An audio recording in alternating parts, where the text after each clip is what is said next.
কারণ কুরবানিটা হলো কোনো শর্ত ছাড়া আল্লাহর আনুগত্য করার নামটাই হলো কুরবানি। আমরা যেই কুরবানি মানি, যেটা অনুকরণ করি, সেটা হলো আমাদের পিতা হযরত ইব্রাহিম আলাইহিস সালাতু ওয়াস সালামের জামানা থেকে আসছে। আমরা জানি তার সারা জীবন, পুরো জীবনটাই ছিল পরীক্ষা। কখনো বা ইমানি দাওয়াত দিতে গিয়ে নমরুদের অগ্নিকাণ্ডের মধ্যে ঝুলেছে, কখনো বা দাঁড়ে দাঁড়ে ঘুরেছে, কখনো বা দীর্ঘ সময় ধরে আল্লাহ পাক রব্বুল আলামিন তাকে সন্তান দেয় নাই, নিঃসন্তান রেখেছে। এইরকম ভাবে আমরা জানি ৮৬ বছর বয়সে আল্লাহ পাক রব্বুল আলামিন তাকে একটা সন্তান দিল। সন্তান দেওয়ার পরেই পরীক্ষা শেষ নয়।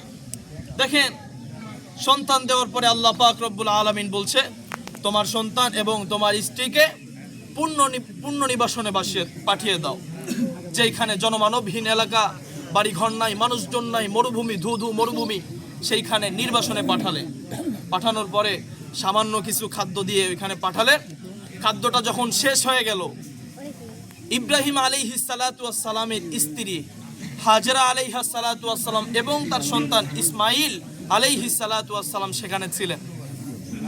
খাবারটা যখন শেষ হয়ে গেল, খাবারের খোঁজে প্রথমে সাফা নামক পাহাড়ের দিকে দৌড়ায়।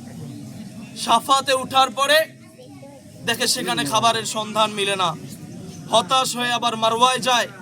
মারওয়ায় যাওয়ার পরে সেখানেও খাবারের সন্ধান মিলে না। আবার যায় সাফায়। এইভাবে সাফা থেকে মারওয়া, মারওয়া থেকে সাফা, সাফা থেকে মারওয়া, মারওয়া থেকে সাফা, এক পর্যায়ে ৭ বার চক্কর দেয় দুইটা পাহাড়ে। এইখানে আশ্চর্যের বিষয় হলো, আল্লাহর কাছে এই ৭ বার চক্কর দেওয়া এত পছন্দনীয় হয়েছে, আল্লাহ তাআলা ইব্রাহিম আলাইহিস সালাতু ওয়াস সালামের রূহানি সন্তানদেরকে তথা আমাদেরকে, আমরা যতদিন পর্যন্ত বাইতুল্লাহ হজ্জের উদ্দেশ্যে যাব, আল্লাহ পাক রব্বুল আলামিন ওই ৭ বার চক্কর দেওয়াকে ওয়াজিব করে দিয়েছে। আল্লাহু আকবার বলেন। কথা বুঝতেছেন আমার? এইরকম ভাবে তার সন্তানটা যখন একটু বড় হলো, আল্লাহ পাক রব্বুল আলামিন স্বপ্নে দেখালেন যে তোমার সন্তানকে আমি আল্লাহর জন্য কুরবান করে দাও। কত বড় পরীক্ষা! তিনি কিন্তু সেইখানে বলতে পারতেন যে আল্লাহ আমাকে জীবনে এত বড় বড় পরীক্ষা দিয়েছে, আল্লাহ আপনি তো রহমান, আপনি তো রহিম, এইটা ছাড়া অন্য একটা পরীক্ষা নেন, বলতে পারতেন, ওজোর পেশ করতে পারতেন, কিন্তু ওজোর পেশ করে নাই। কারণ কুরবানিটা হলো কোনো শর্ত ছাড়া আল্লাহর আনুগত্য করার নামটাই হলো কুরবানি। এইভাবে যখন তাকে স্বপ্নে দেখানো হলো, দেখার পরে সে তার সন্তানকে বলল যে বাবা, আমি তো দেখছি তোমাকে স্বপ্নে দেখেছি কুরবানি, আল্লাহর রাস্তায় কুরবান করে দেওয়ার জন্য, এই ব্যাপারে তোমার অভিমত কি?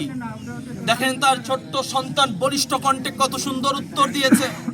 বলে, বাবা আমি জানি আপনি একজন নবী, আপনি সাধারণ মানুষ নয়, আপনার স্বপ্ন এটা সাধারণ স্বপ্ন হতে পারে না, আপনার স্বপ্ন নিশ্চয়ই আল্লাহ তাআলার পক্ষ থেকে পাঠানো মেসেজ, আল্লাহর পক্ষ থেকে পাঠানো ওয়ার্ডার, আল্লাহর পক্ষ থেকে পাঠানো ওহী।